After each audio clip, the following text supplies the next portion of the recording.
Hello guys, welcome back to my channel. So in this video we are going to see development of deep agent. After this lecture you are going to be familiar with deep agent development. Not only deep agent, you can able to build normal React agent. So each and every concept which is related to agents, right, we are going to cover in this lecture. So without wasting our time, let's start. Okay, first we have to import our API keys from .env file. Definitely I'm not going to open this file because it contains my secret keys, right? One is Grook API key and another one is Tably API key. So Grook API key is kind of ChatGPT API key, you can say. Like if you don't have the subscription with the ChatGPT, right, you can go with the Grook API. They are offering a lot of free or open source models. Like if I open this website, right, I can able to see multiple models. You can see llama models, open AI models also present in this place. Okay, whichever model is suitable for you, you can use that. And also for the agent development, you can use all the models. For example, Grook/Compound, which is not going to support agent development because it is not specialized to call the tool invocation and all. So let's see which models and all you can able to use and which model I used here.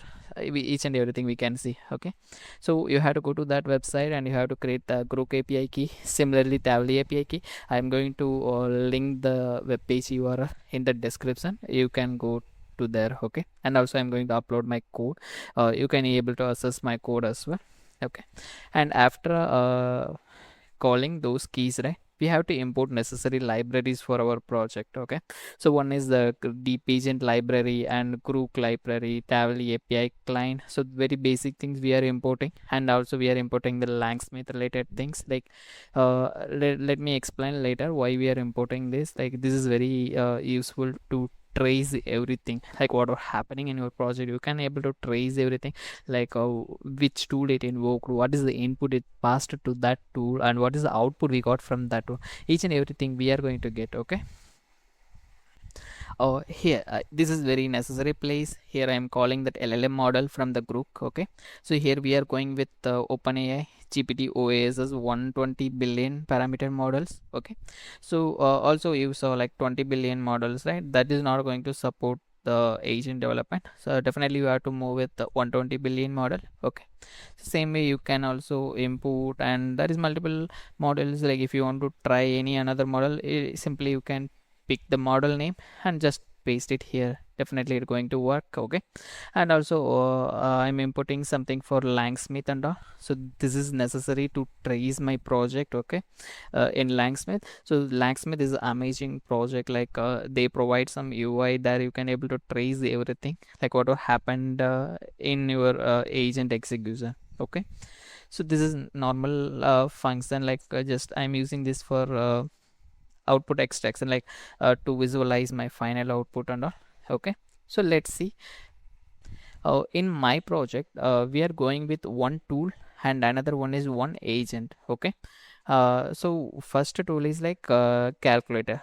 Okay, so if you see here, so I created one React agent. So this is kind of mathematical agent which can able to do like addition, subtraction, multiplication and division, everything. Okay, so we created four tools.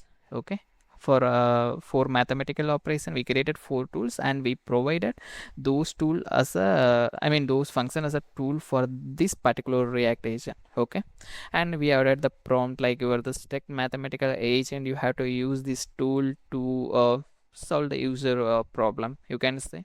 Okay, so this is a very basic React agent that we created. And one more thing, whenever you create an agent, you need very like structured things. Like one is the LLM. Definitely without LLM you can't do anything. Another one is tools. Okay, which tool and all that particular agent has access to. If you don't have any tools, then you no need to create an agent. Directly you can do that LLM call, right? So if you have some tools and agent has to pick those tools based on the question whatever user is asking, then definitely you have to create the tools. Whenever, one more thing I also observe, like whenever you create the tools, right, definitely you have to add the doc string, otherwise it's not going to work. Okay, that is the main thing and very basic Python function I created and I provided those as a tool. Okay, this is a very simple thing. Let's move to another one. Okay, another one is like Tavily web search. So here we are getting the user query from the user, and we are hitting the Tavily search and we are getting some output from the Tavily, okay, based on the top queries. So you can refer this code. This is very simple, like we are passing the query and maximum result is equal to true. So it consider the top three results when it hit the web search. Okay, that's it. And we are going to get some text and the URLs, and we are getting those things. Very simple thing. So currently what we did, we created two tools. One tool is for mathematical operation and another one is for a web search tool, where wherever the LLM needs some knowledge from outside, right, from the web, it can utilize this particular tool and it can able to get each and everything. Okay, so if we come to that deep agent, this is our main concept. Okay, so if you see here, whenever you, what I told, like whenever we create an agent, we need two things. One is the LM, another one is the tool. Okay, same way we added those two, and we added the prompt as well. If you see the tools, right, we are importing two tools. One is web search tool. This is normal Python function, like directly it hit the web search and it get the response. If you see that use mathematical agent, this is also function. Whenever we call this function, it is invoking another React agent. Okay, so if you see, we provided the two tools and the agent going to behave, I mean based on your query, it going to give some response, but it will decide, like it has to pick the mathematical agent or web search. It completely depends on the LLM. It's definitely going to pick in something. Okay, now what I'm going to do is, like, I'm going to stream my main agent, okay, which is nothing but deep agent. Okay, if I created three queries. One is like two is related to mathematical thing, another one is very basic query, latest developments. Okay, definitely it's going to hit the web search for that. Let me run this. Let's see what we are going to get. Oh, we got the response from the our agent. Let's see what we got. Okay, first this is related to multiplication problem, and it has to multiply 25 by 4, and after that it has to add 50. Okay, yeah, perfectly we got the response. It picked that use math agent, and the final result is 150. Okay, that is amazing, really amazing. And another one is like who is the current prime minister of India.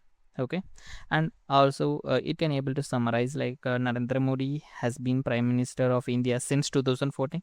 That is entirely correct result. Okay, and another one is like another query is like we provided two queries, like as a single query. Okay, first it has to search for Python tutorials and it has to do some mathematical operation. Okay, again if you see here, it picked a mathematical agent to do that mathematical calculation, and after getting that again it called the web search tool, right, to find the answer for the Python tutorials. Okay, this is really amazing. Okay, it can able to pick which tool it need based on the user query. Okay, and in next lecture we are going to see in depth. Currently we didn't see the compiled sub agent logic, and the reason why we have to move towards the deep agent is it has multiple skill sets. Okay, whenever you create normal React agent, you face set of issues like memory, okay, that context limit error. So if your agent is processing huge number of data in each and every tool, definitely you are going to end up with those kind of errors. Okay, to avoid that, if you are using the deep agent, right, they have something called a summarize the whole context. Like you no need to do anything manually, it will do everything. Okay, that is one feature. Another one is like file system management. This is really helpful concept which is present in inside the agent. Okay, let's say you are creating the deep agent. So deep agent has multiple sub agents. Okay, so what happens, like let's say deep agent is creating some files. That file can be accessed by each and every sub agent. The each and every sub agent can able to modify those files. This is really awesome, right? So that is the one thing which is available in deep agent. That is kind of skill of the deep agent, like that they mentioned in the document. We are going to cover each and everything.